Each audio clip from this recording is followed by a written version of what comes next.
How do you deal with income inequality? I mean, as the CEO of Goldman Sachs, what do you think about income inequality? Well, we'd like to. Income inequality is a very destabilizing thing in the country. In other words, it's responsible for the divisions in the country. The divisions could get wider. If you can't legislate, you can't deal with problems. You can't deal with problems, you can't drive growth, and you can't drive the success of the country. It's a very big issue and something that has to be dealt with. One of the ways of dealing with it is to make the pie grow. Right. And people are better at making the pie grow, but I have to say, too much of the GDP over the last generation has gone to too few of the people. What do you mean making the pie grow? Well, the economic system has to do two things. You have to grow a pie, and you have to distribute it in a proper way. So, for example, technology, media, the new economy.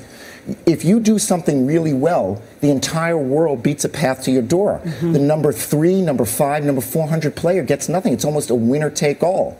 Jobs. The world has been enriched by the fact that it's been flat and that manufacturing could go, labor can go to the cheapest places. It's a one world. Barriers have come down, trade has gone up.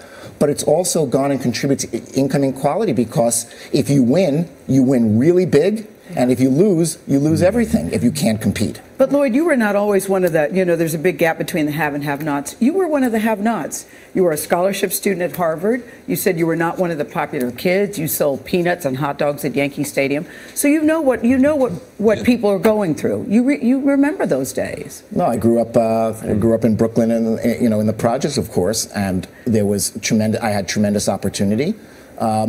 And other people didn't find opportunity.